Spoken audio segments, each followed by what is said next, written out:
guys! Today we'll be recapping a story called In This Life, I Will Survive Until the End. Please like the video and subscribe to the channel. It helps us a lot. Enjoy! The scene first opens up on the Berse Viscounty of the Viola Kingdom.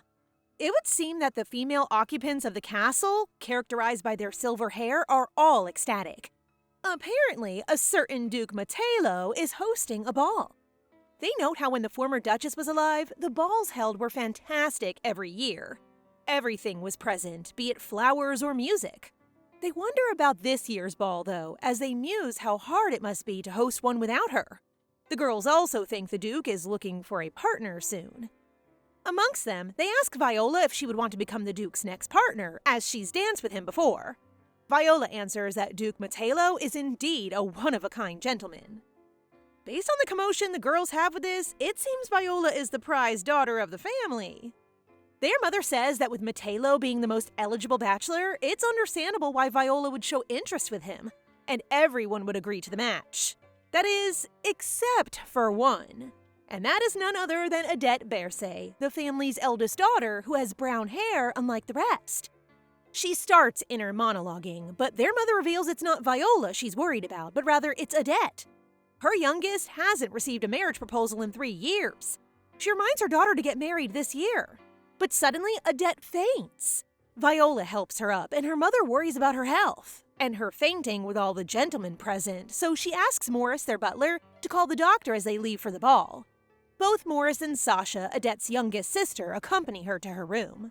However, it looks as if Morris has been on edge the entire time, as it's revealed that Adette fainting was a ruse, in order for herself to change and disguise herself as a man. She later secretly boards a carriage, with Morris asking if it's wise to do so, since she may cross paths with her mother. But it's a risk Adette will take. She thanks him for his concern and declares that she'll get the Duke's approval. It's then revealed that Adette is a reincarnation, the 5th one to be exact. She remembers all her past lives, though they weren't great. Adette remembers not living past 30, but being born into nobility this time, perhaps it might change. Anyway, her carriage arrives at Duke Matelo's residence entrance, though a line is in queue. She overheard that it's an hour's wait, so she too took a stroll in the gardens.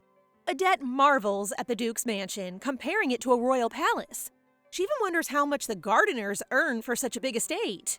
However, she hears some very suspicious sounds of lovemaking. It's then Adette remembers that the gardens are a rendezvous for lovers during balls. As such, she tries to turn back but runs into Duke Matelo himself. She trips, but the Duke catches her, though he refers to her as Viscount Tarusov. She still fell, however, when the Duke was surprised by the peculiar sounds from his garden. In a flashback scene detailing how the two met, it shows Adette working hard behind a desk, but it seems the Duke hadn't accepted her ship investment offer. Apparently, Matelo doesn't work with women, and in this world, women are downplayed, being seen as only good for marriage, not business. Ugh, how misogynistic that is! Still, Adette is all kinds of clever, as she came up with an idea to use her maternal uncle's title, Viscount Tarusov, and disguise herself as a man to do her business with the Duke. The real Viscount Tarusov was the title of Adette's grandfather. He had only one child, a daughter, which was Adette's mother. And since she married to Viscount Berse, the Tarusov name died out. If Adette had been born a man, the title might have passed to her. Back when Adette was planning to disguise herself as a man, Morris asks if such a plan is plausible. The eldest Berse notes that they must secure the investment deal at all costs, since Viola getting married and Sasha debuting would require lots of money. Since their mother would marry Viola off to a man of high standing, the bigger the dowry, the better. Adette's crying just thinking about the money, and the fact that it was their father who tanked their business and lost their wealth. Anyway, the Kingdom of Viola only had a few sea-related businesses, as it was more inland. However, Duke Matelo had called for investors to start a large ship company, and Adette, seeing the possible profit of such an endeavor, is the reason why she's so adamant to invest. Meanwhile, when the Duke received the letter from the supposed Viscount Tarusov, he admits he doesn't know him. But after a while, he notes that this is interesting, and so decides to meet him in person. Naturally, this causes another set of problems for Adette. Morris cannot go and act as the Viscount since they'll recognize him for bringing the investment offers, so no one can pose as Tarusov. Having no choice, Odette accepts the meeting, but is well aware she needs to find a way. The day of the meeting comes, and Morris is shocked to find Odette has dressed as a man. He talks of the risks, particularly of the Duke being a knight with more insight than others, but Odette is determined. She even asks him to take care of the family if things turn sour. The Valise Kingdom's ruler, it seems, is old. Crown Prince Jarabel handles the state affairs, and the younger prince, Bishad, secured his political standing by winning a war brought by none other than the Duke Matello. So the Duke has ties with the royal family. Upon arrival, Odette, or Viscount Terusuf rather, is greeted by the Duke. They shake hands, but Matello notices the Viscount doesn't meet his gaze. Matello then starts questioning his guest formally about the Terusuf family's low presence in society and how they got a large sum of money. All this Odette attributes to marrying into the Bursay family. She doesn't lie about that to not complicate things. Duke Matello then starts talking about Odette and her siblings. He is particularly interested with Odette, to her horror, who, despite not being as beautiful as her sisters, had handled the family affairs well. He notes how he'd like to meet her because Odette is brilliant. Odette, however, answers by propagating the misogynistic remarks of their time, saying a woman wouldn't do good in anything despite being brilliant. Matello asks him to think differently, which hints he isn't as misogynistic as perceived, even saying he's interested in Odette taking care of the Bursay family without a man. This makes Odette think of her past experiences, how she's given little attention unlike her beautiful sisters. She thought the Duke would also do the same, but she wonders why that's so. Anyway, the Duke snaps her back to the present when he asks why the Viscount is so willing to invest. Odette steals her resolve, vowing to close this deal no matter what. Odette starts by saying she believes the maritime industry to be an untapped market. Seeing the progression of the country, they're bound to use large, sturdy ships. What's more, it was Duke Matello's business, so there's no hesitation to invest. The Duke asks the masquerading Viscount why he places trust in his name and business. He wonders why a man of such sea knowledge would invest in him and not in others. Odette answers, matter-of-factly, that shipbuilding is a difficult business. It requires time, money, and various resources, and only a few can pull it off. It seems Duke Matello has all that in his dispersal. The Duke takes this all in, noting how interested he is in meeting someone like Viscount Terusuf. Odette is happy with the compliment and notices that the Duke is indeed handsome, like the rumors suggest. Odette asks the Duke why he's recruiting when he could do the shipbuilding business on his own, and Matello replies that, as Viscount Terusuf said, it isn't a business someone could easily do. In fact, it's a national project. Odette manages to get the meaning behind his words. Shipbuilding is a project that could threaten the royal family if the Duke would do it alone, but with other nobles, it's a different story. Apparently, Duke Matello is so fond of his new friend that he asks to meet Viscount Terusuf again, whenever possible, inviting him for hunting. Of course, Odette doesn't like it, but she has no choice, whether it be dinners with too big a steak or simple meetings. Finally, the two set up the hunting trip. Though Odette is itching to talk about the investment, Duke Matello thinks the Viscount is getting bored. He remarks how the royal road lacks the sea, so it might feel stifling for Terusuf. He also notes how he wants to visit Phelan, where the supposed Viscount said he lived. At first, Odette answers meekly, but is shocked to see the Duke make puppy eyes. With no choice, she formally invites him and promises to be a host to the Duke if he ever visits. This just makes Matello adamant about going, much to Odette's worry. She does see a new side of the Duke, though, as she couldn't believe he could laugh as innocent as he did after a hunting kill. The two then spend the afternoon horseback riding, to which Matello praises Odette for her skills. Upon reaching a cliff, the two stop and talk about the sea, and Matello marvels at how knowledgeable the Viscount is about it. Actually, Odette was a diver in one of her past lives. Anyway, Odette finally manages to talk about the investment, but is shocked to hear that Matello isn't planning to accept an investment that large from anyone, valuing the number of investors rather than the amount invested. Whether doubting her money or not, Odette realizes Matello had no interest in accepting her offer from the start. She asks why he kept asking to see the Viscount, and he reveals that he's curious about the Terusuf family, but learned that the Viscount is fun to be around with. However, Duke Matello notices Odette's cold gaze and starts to apologize, but Odette excuses herself to go home to Phelan. Though the Duke calls out to Viscount Terusuf that he hopes to meet again, Odette hopes for the opposite. Still, the Duke sent a letter addressed to the Viscount wanting to discuss the investment matter again, more seriously this time.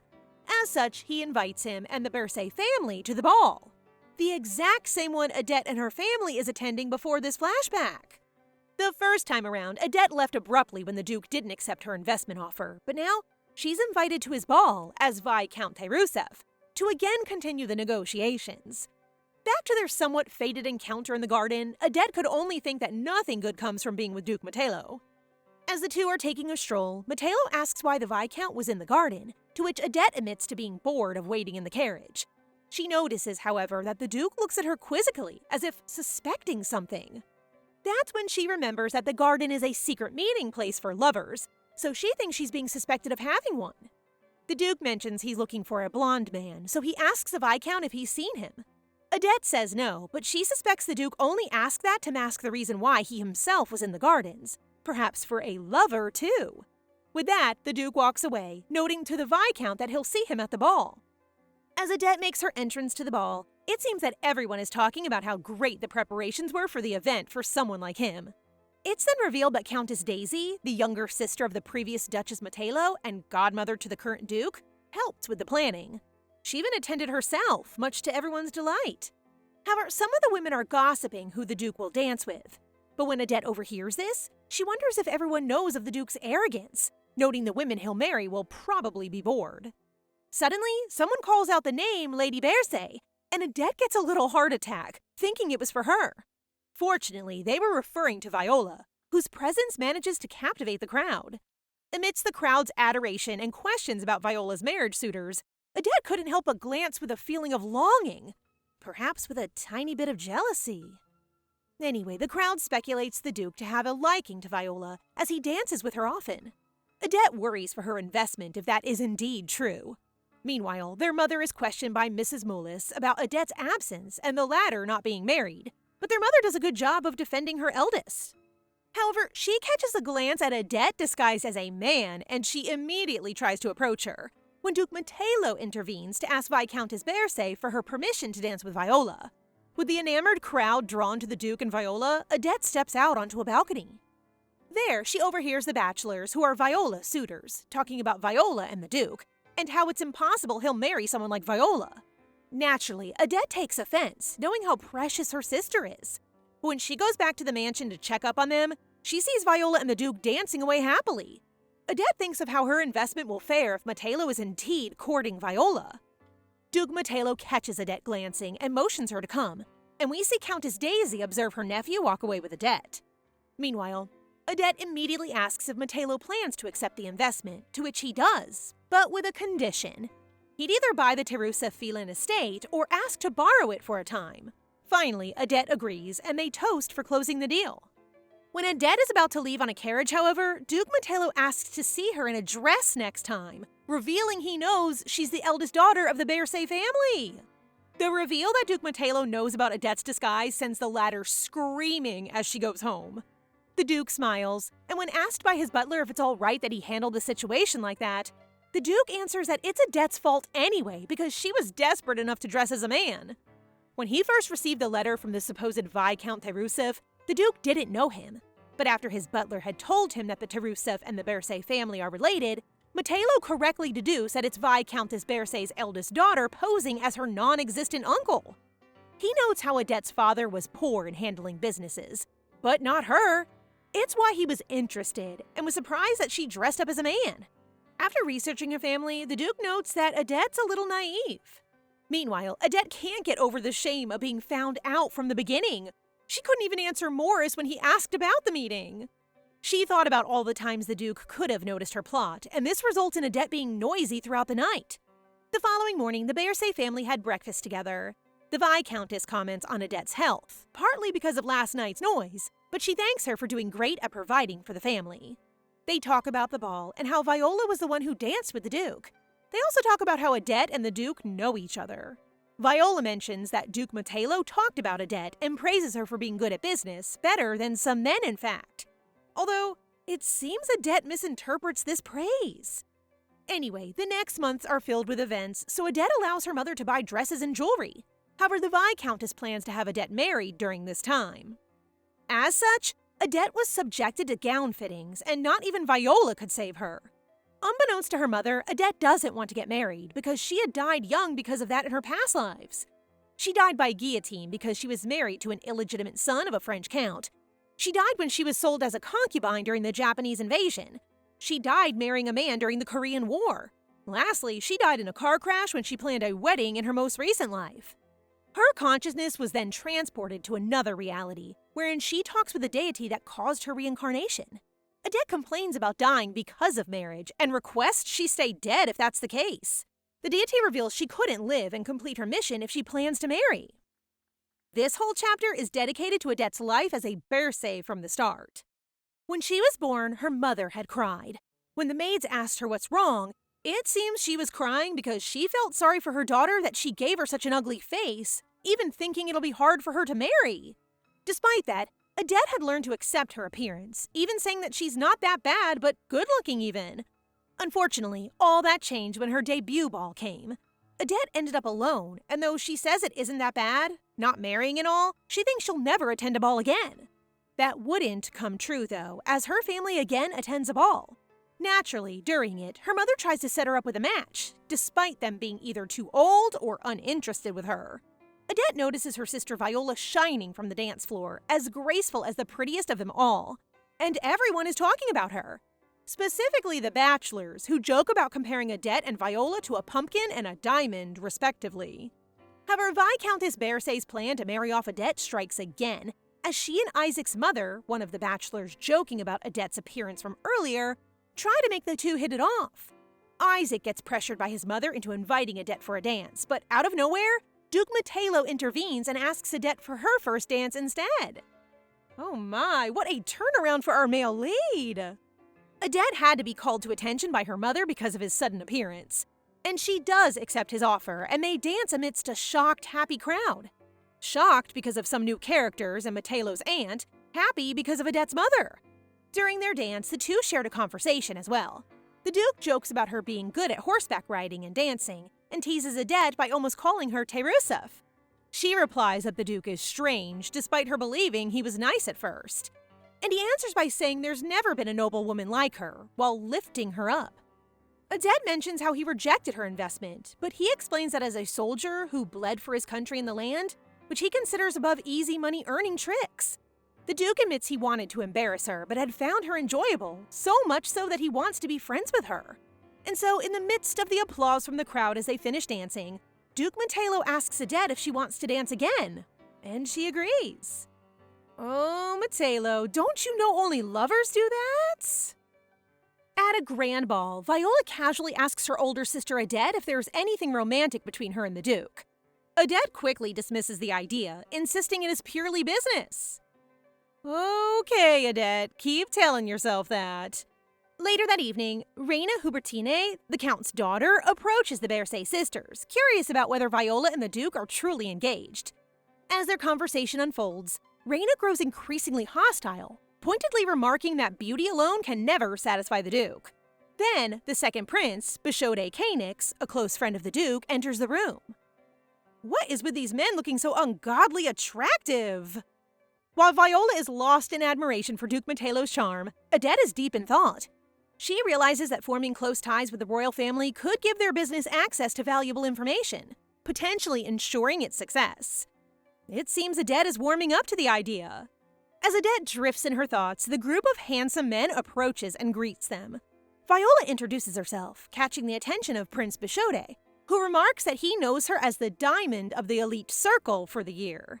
When it is time for the Duke to introduce the eldest daughter of the Bercé family, Odette, the prince looks at her and asks if she is that pumpkin.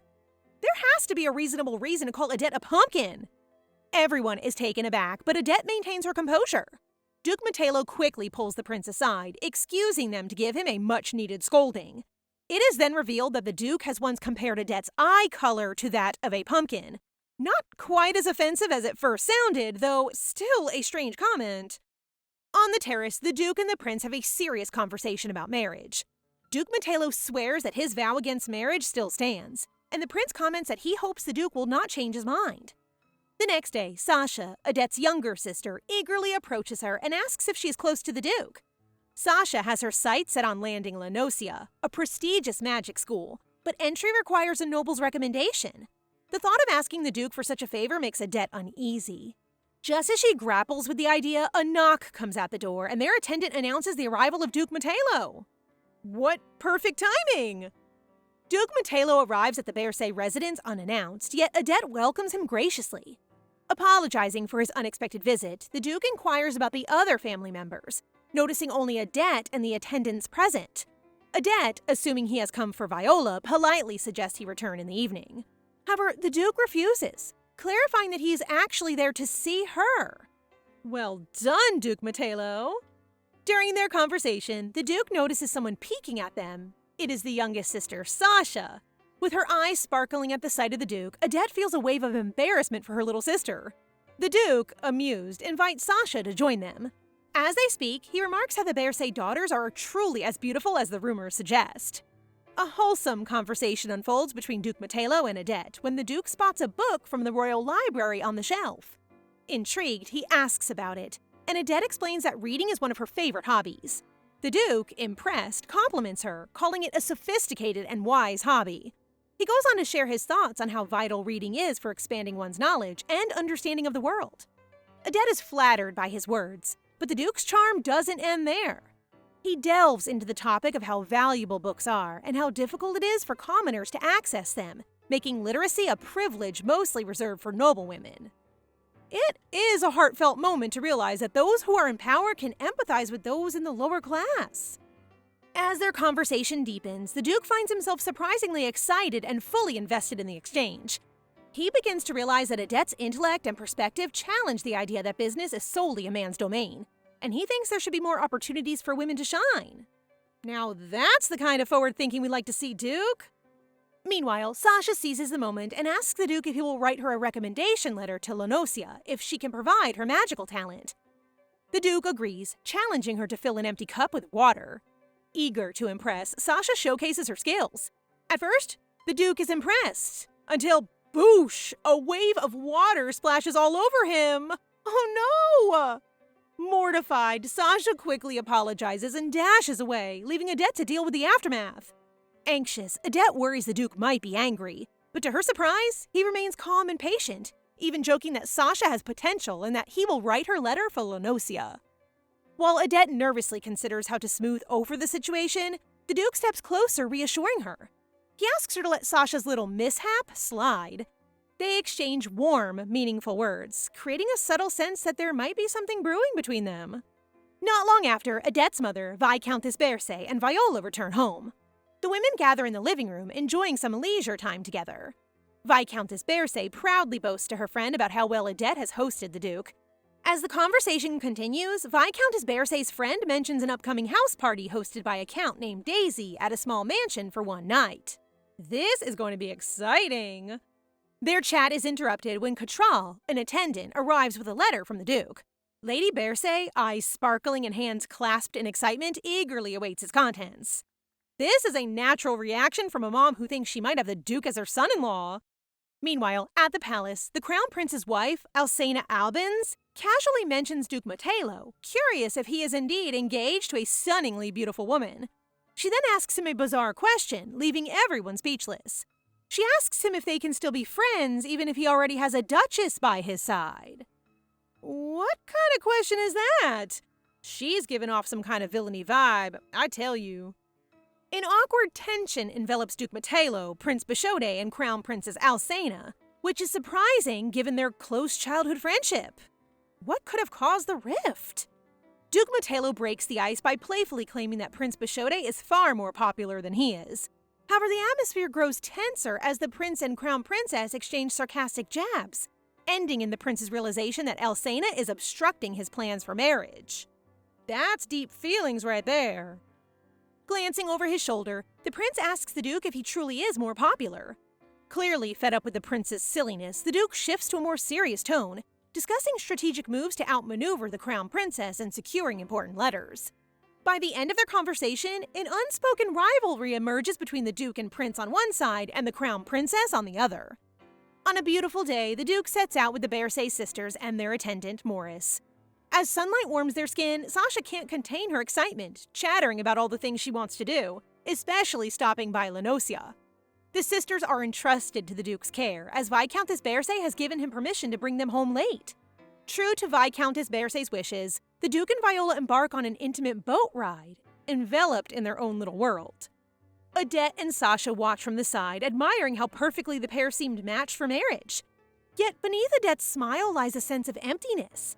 She worries that her life will lose its meaning once she gets married.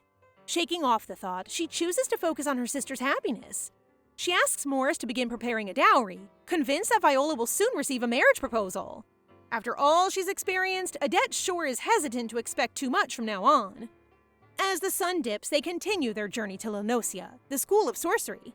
And guess who is bursting with excitement for this stop? That's right, Sasha. Cheers for our little mage! Despite her silliness, she continues to bring light into the Bersay household and those around her. Inside the carriage, Odette and Morris are deep in discussion about business matters. Upon their arrival, Odette asks Viola if she wants to stroll around the school, but Viola declines, saying she feels a bit sleepy. She opts to stay in the carriage with Morris, who is finishing up a task for Odette. As Odette wanders through the campus, she is captivated by its beauty. Suddenly, a mysterious man passes by, exuding an unsettling air. Odette shrinks back in fear, aware of the darkness around her and that she's alone. Just as panic sets in, a man grabs her, causing her to gasp. But she quickly realizes it's the Duke, whose presence eases her anxiety. With tears welling in her eyes, she is joined by Sasha and Mura, a staff member of the school. Mura makes a chilling announcement. There's a trespasser on the campus. This is the 5th incident. The Duke expresses his concern for Odette before saying goodbye to Mura. However, Mura's parting words are so strange that they linger in Odette's mind throughout the entire ride home. She wishes Odette success in all her endeavors. Mura is the kind of person who will spit out a philosophical statement that will leave you thinking for days. During the ride home, Odette feels someone staring at her and soon realizes it's the Duke. I can imagine all her blood rushing to her cheeks.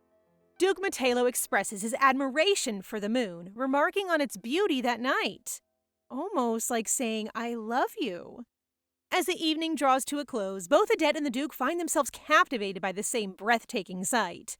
On a tranquil day, with birds chirping and leaves rustling in the breeze, Countess Daisy devises a plan to uncover the Duke's true feelings, given the swirling rumors of his engagement to Viola. To get to the bottom of it, she invites all 3 of them. This is where it gets more and more exciting.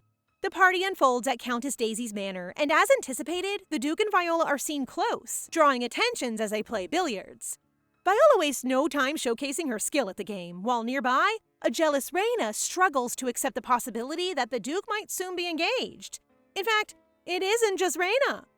Amidst the social intrigue, Odette and Morris stand apart, engrossed in a business conversation, seemingly oblivious to the festive atmosphere. Yet Morris appears distracted. There has to be a deep secret behind this.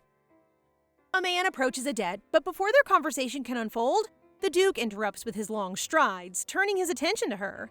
Odette's expression darkens, unsure of the Duke's intentions. We love to see this. He asks if she's still working on the party, to which she bluntly replies that his constant pressure has left her no choice. The tension between them is abruptly broken when Viola steps in, apologizing to the Duke on Odette's behalf. All eyes turn to Viola, and the man who approached Odette reveals his true motive. His eyes light up at the sight of the enchanting Viola. It dawns on Odette that men aren't approaching her for her own sake, but merely to get closer to Viola. She is little more than a gatekeeper, standing between them and the true prize. Odette then confesses to the Duke that her attendance at the party has been forced by her mother. To her surprise, the Duke admits the same, hinting that he too has been compelled to attend against his will. That has a double meaning, I suppose. Countess Daisy arrives with an air of sophistication, soon revealing herself to be the Duke's aunt. She explains that she has forced the Duke to attend the party, given his stubborn resistance to the idea of marriage. When introduced to the Bersay sisters, the Countess finds herself perplexed upon seeing Odette, remembering her for the gentleman she had once encountered at a previous ball. What makes the party truly unique is Countess Daisy's clever little game. She announces that for one night, attendees can choose their special someone, not dictated by their parents' wishes. The game's rules are simple. Each lady takes hold of a silver candle holder, and the men light the candles of the women that they're interested in. A lit candle signifies the man's interest, and the chosen lady can then expect to be asked on a date the following morning. Make this game a thing again! As the evening unfolds, Viola expresses her disappointment over Countess Daisy's remarks that the Duke isn't thinking about marriage yet. Adette, however, reassures her younger sister, convinced that the Duke is truly smitten with her. She believes this explains his recent kindness towards her. I won't be so sure about that, Adette. Then a candle is lit. An agreement to date is made. The following morning, a fuming Raina storms into Countess Daisy's manor, demanding to speak with the Duke. But the Countess, ever the tactician, intercepts her with an invitation to breakfast, an offer Raina can't refuse. Cupid in the form of Countess Daisy. Amid the peaceful morning, with a serene atmosphere and a beautifully set table, Duke Matelo shares a meal with Adette. Oh, we love to see this! A sparkling romance between the pair that would be unexpected for most people. As Duke Matelo and Adette settle at the table, the conversation drifts to a man Adette has seen in La Nocia. The Duke seems to have a suspicion about who he might be. Despite the romantic setting, Adette finds herself puzzled. Why has Duke Matelo lit her candle at the party only to now seem distant? She quickly reminds herself that he's nothing more than a potential husband for her sister or a business partner. The conversation shifts to the manor in Phelan, and Adette invites the Duke to visit, which he gladly accepts. A few days later in Phelan, Adette enjoys a horseback ride, dressed in her usual outfit, pants. During her ride, she stumbles upon the perfect location to launch the shipbuilding business she has been planning. While riding, Adette notices a young girl swimming and initially thinks she's simply having fun. However, the girl isn't swimming for leisure, she's diving for food. Adette is taken aback, saddened that someone so young has to work so hard. This is a real and ongoing issue that needs to be addressed. As she turns to head back to the manor, a thief appears, attempting to steal the girl's catch. Furious, Adette tries to scare the thief away, but in the chaos, he manages to grab the girl's catch and flee. I'd be so frustrated! As Adette comforts the distraught child, a striking aristocratic man emerges, sharply criticizing her efforts. Perhaps the Duke's worthy opponent. He claims that her interference has caused the girl to lose her catch. When Adette offers the girl money as compensation, the man retorts that money is useless in these lands, as food is scarce regardless of wealth. He explains that the local noble has neglected his duties, leaving the people to fend for themselves. Though Adette insists that the new owner will do better, the man remains unconvinced. Left with no other choice, she wades into the water herself, diving to catch something for the girl. To her relief, she succeeds and returns to the manor. We love to see a leader caring for her people. Chimera, their attendant, is shocked to find Adette drenched and quickly takes care of her. But Adette's surprise only grows when she discovers a guest in the manor, Duke Matelo. Confused, she recalls he isn't supposed to arrive for another 3 days. The Duke explains with a smile that his plans have changed, so he decided to visit early. My gosh, you, sir, are too obvious. Over dinner, they discuss Bearsay family members who will soon visit the manor, exchanging light conversation. They also make plans to go horseback riding the next day and visit the site Adette has in mind for her shipbuilding business. The following morning, a concerned Chimera helps Adette prepare for the ride, warning her of the potential rumors that could arise from spending time alone with a man. Adette brushes off the concerns, confidently reassuring Chimera that nothing will happen between her and the Duke. Or so she thinks. Later that day, Adette finds herself desperately trying to revive Duke Matelo, who has fallen unconscious after nearly drowning. Fear grips her as she shifts into survival mode, doing everything she can to save him. Adette is in survival mode. 3 hours before the incident, Duke Matelo and Adette are sitting together by the seashore, captivated by the beauty of the beach. The sun casts golden reflections on the water as they discuss their ambitious plans for the shipbuilding business, dreaming of a prosperous future. Suddenly, the Duke spots a group of young boys playing near a small boat. He approaches them, offering money to rent it. Adette watches, skeptical, and her instincts prove right when the boys refuse his offer. Thinking quickly, she steps in and proposes sandwiches and apples instead, an offer they can't resist. With a gleam of victory in her eye, she and the Duke secure the boat. Food is way more important for the residents of the land. But here's a charming secret. Duke Matelo has secretly instructed his servant to prepare a boat, knowing how much Adette loves the sea. He wants to share this experience with her, hoping to see her joy reflected in the waves. That's quite romantic. I'd be giggling, kicking my feet. As they set off, Adette's enthusiasm wanes. The Duke notices her distant expression and asks about her thoughts. She reveals her concern for the impoverished residents of her land, feeling guilty for enjoying herself while they struggle. The Duke reassures her, explaining that the root of their plight lies with Baron Chieford, the land's former owner. Grateful for his understanding, Adet proposes to provide housing and security for their workers, especially after recent thefts, which the Duke gladly approves. Engrossed in their discussion, they lose track of time and drift far from shore, unaware of the strong tides pulling them away. Suddenly, panic sets in as their boat collides with a hidden rock, causing it to take on water. An island looms in the distance, but doubt fills Adet's mind. Could they reach it?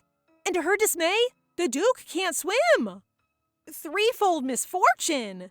In the chaos that follows, Adet springs into action, attempting to revive the unconscious Duke the best she can. After a few rescue breaths, the Duke coughs up water and regains consciousness, expressing his gratitude toward Adet for saving him. Once they grasp their precarious situation, trapped on the island with no immediate help, the Duke ignites a fire, hoping it will guide their servants to them.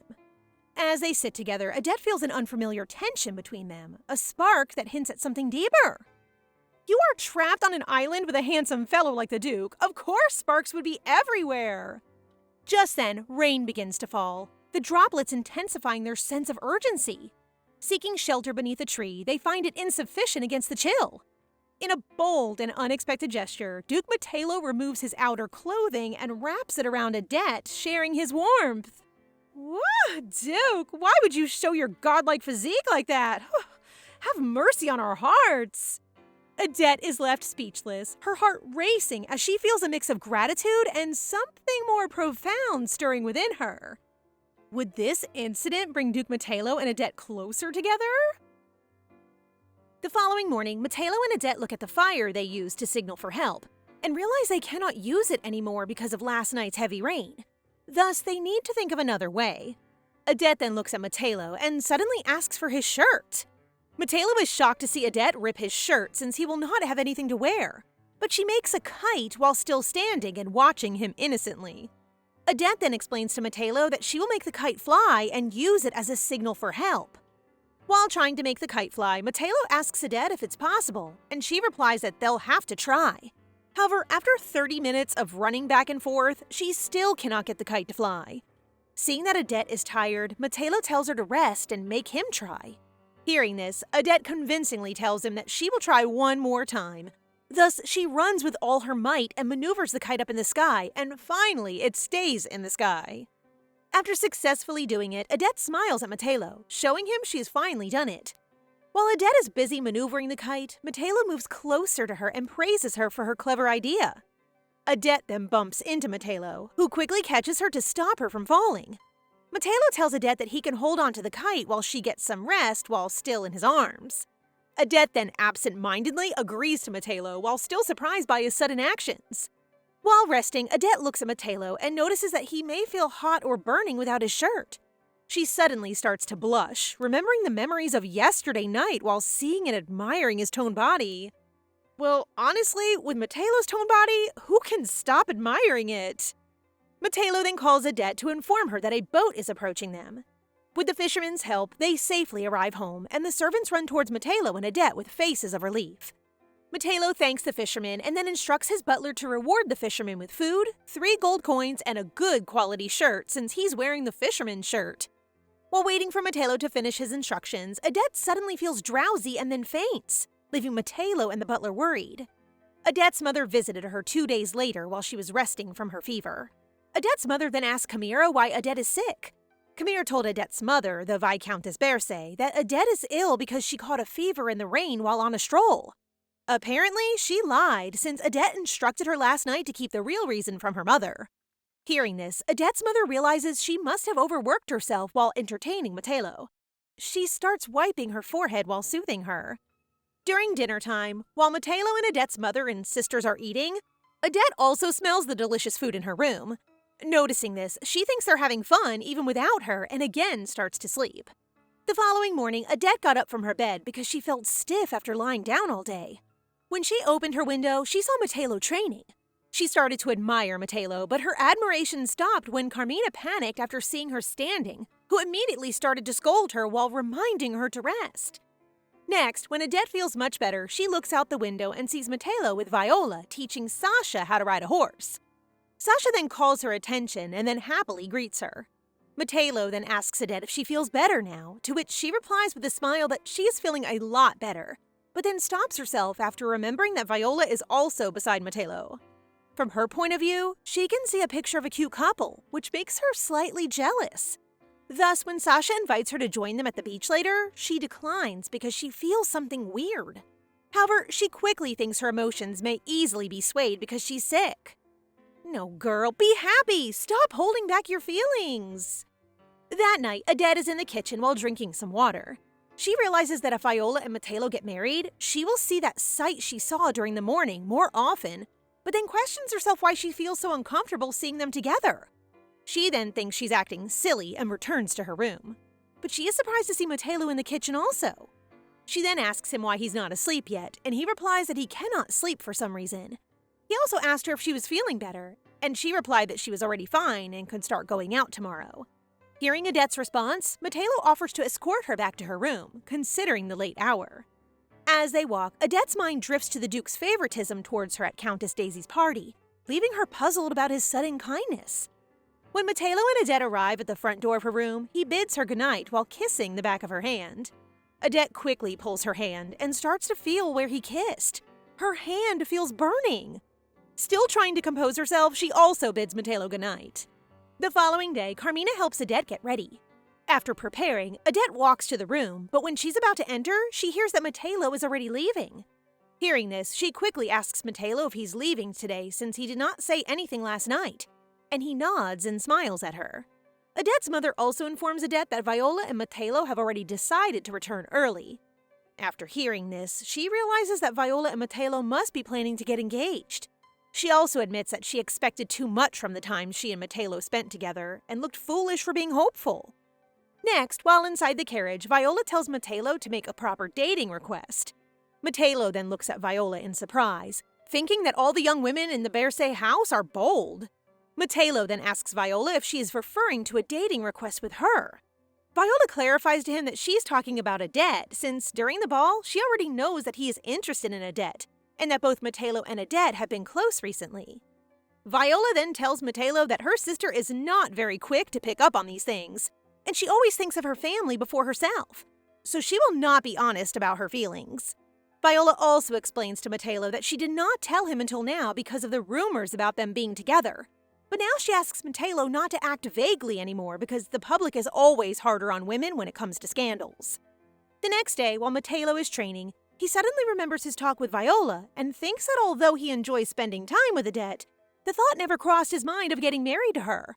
However, his attention is called when the butler informs him that Adette is in his waiting room and that she looks afflicted. Hearing this, Matelo quickly went to Adette, and upon seeing her face, he realized that his thoughts about not being in a relationship with her were wrong. Upon seeing Matelo, Adette asked him if he had dropped Viola at the manor yesterday. He said no, since Viola told him that she had an appointment at a boutique. Adette then informed him that Viola had vanished. After hearing this, Matelo quickly remembered the letter that Viola passed to him before getting out of the carriage and asked him to give it to Adette. The letter states that Viola decided to run far away with the person she loved, and that although she loves them, she is not able to give him up either. Viola also asks Adette not to look for her. After reading the letter, Adette feels stressed upon confirming that Viola really did run away and starts to question who the man is. It's so obvious, Adette! That is the assistant Morris! While Adette is preparing to leave, Matelo tells her that although he doesn't know what's going on, he's willing to help her if she ever needs help. And this makes her smile. When Adette is about to enter her carriage, Matelo asks her if, by any chance, Viola has eloped with another man.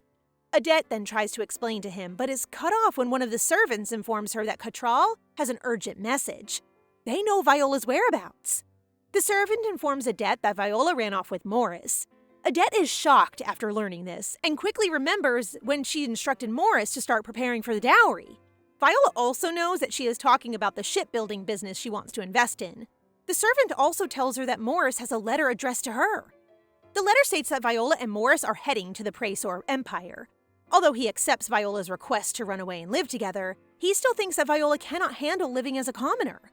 He asks Adette to follow them and convince Viola to come back. After reading the letter, Odette is in the carriage, dressed as a man again, thanks to Viola. Metelo then tries to make a conversation by telling Odette that the clothes look good on her and that he is glad they fit her since he wore them when he was young. The Duke's joking when he's actually concerned enough to have Odette wear men's clothes because of the thugs near the border.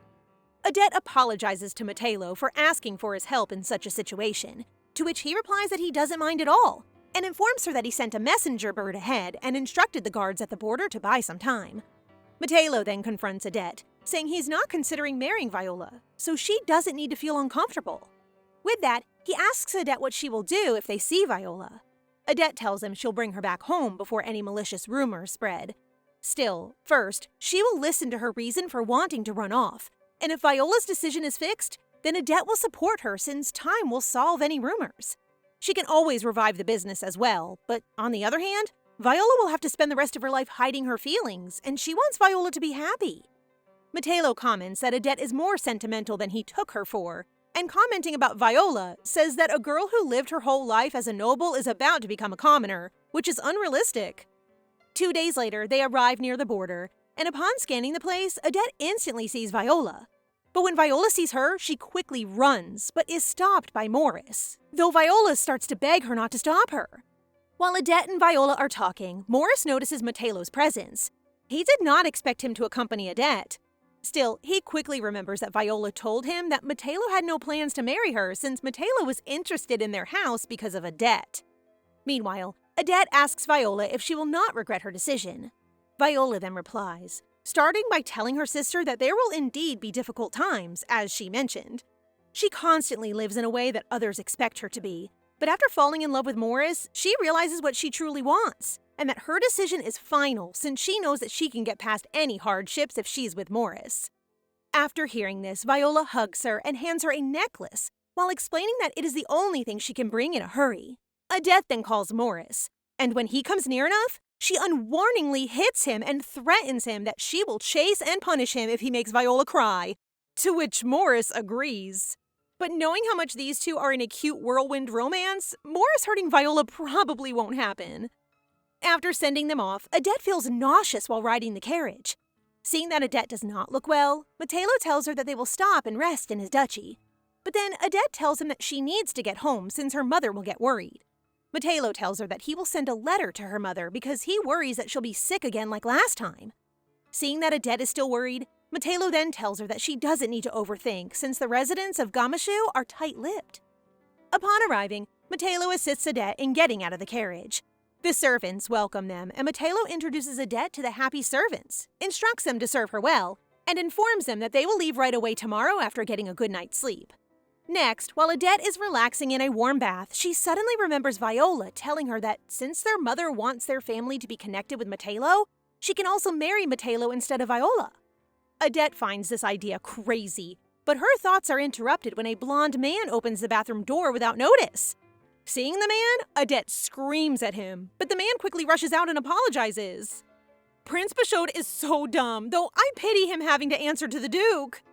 Hearing Odette scream, Metelo quickly gets his sword and rushes to her while still in his towel. Upon arriving, he froze upon seeing Odette being covered with a towel by the maids.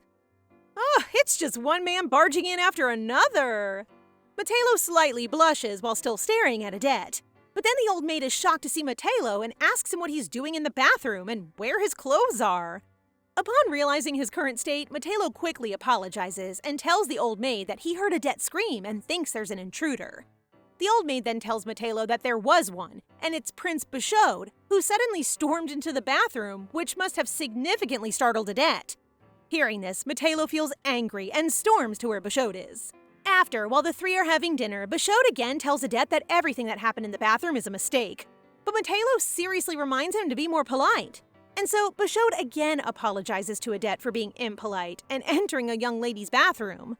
After apologizing, Bashod then turns to Metelo and tells him there is no need to point a sword at him since he's not an intruder. Still, Metelo replies that he is an intruder since he came to his place uninvited, leaving Bashod speechless. The prince tells them that he heard that Metelo left the capital with a woman on a rented carriage. Thus, he thinks that Metelo is eloping with the woman, and it's not that he doesn't trust his mate, But he doesn't simply trust the people around him at all and continues to speak that he never thinks that Metelo would be with Adet of all people, since he thought that Matelo's brought a woman to spend the night with. This causes Adet to choke while taking a sip, making Metelo glare at Bashod and ask if he is insulting him, which Bashod denies. The prince then asks them if they can host a ball tomorrow since they last went to Gamashu a while ago. Metelo tells Bashod that they will already be leaving the next day. Bashod then quickly starts to throw a tantrum while telling them that he traveled for 3 whole days to get here, thus the need to stay a bit longer. Metelo tells him that they can go hunting after he sends off Adet, but Bashod quickly rejects this and tells Metelo that he wants Adet to join them, thus Adet agrees to join the ball. The prince is like a child throwing tantrums at his father. That night, in the study room, Bashod seriously reminds Metelo that Adet is not only calculative, but also sharp, and such women are dangerous to have near Metelo. Thus, he tells Metelo that he should stop going near her. Metelo, however, tells him that they found all the letters.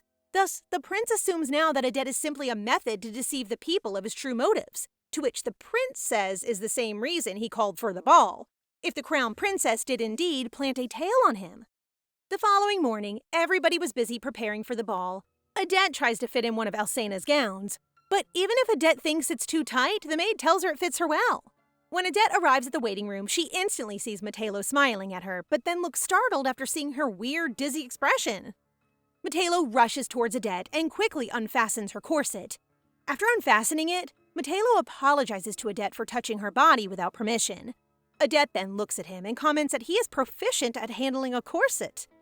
Metelo is flustered after hearing Adet's remark, and tries to explain to Adet that what she is thinking is wrong. After Adet asks Metelo why he called her, he gives her a necklace to replace the necklace she lost at the border. Seeing that Adet feels hesitant about his gift, he tells her that she can think of it as both an apology and a welcome gift for coming to Gamashu. Can they just be honest and confess their love for each other? After helping Adet wear the necklace, Metelo freezes when his face is also near Adet's, making him quickly move away from her. During the ball, Adet could hear the guests talking about their memories of a party in Gamashu and the past relationship between the crown princess and Bashod. Adet then moved away from the crowd, thinking no one knew the relationship between men and women. Meanwhile, upon scanning the crowd, Prince Bashod looks surprised to see the back of a lady, suddenly remembering the crown princess. However, he stops when he finds that it's Adet. Bashod then hides his startled face by telling her that the dress doesn't suit her, as do the necklace and earrings, which also outshine her. This shocks Adet and makes her think that Bashod is trying to pick a fight. This man acts like a child. Metelo intervenes and tells Bashod to stop. He then asks Adet to dance with him. While Metelo and Adet are dancing, she tells Metelo that Bashod doesn't look pleased. Metelo smiles at her and tells her that Bashod is jealous because he's close to her. Bashod doesn't like the Duke being close to any woman since he values him as one of his vassals. After dancing for a while, Adet and Metelo went outside to walk around the fountain. Adet points out that it was her first time seeing the moon so close. Metelo then tells Adet that Gamashu is known for its beautiful night view. And after, he looks at Adet while telling her that her eyes shimmered like the moon.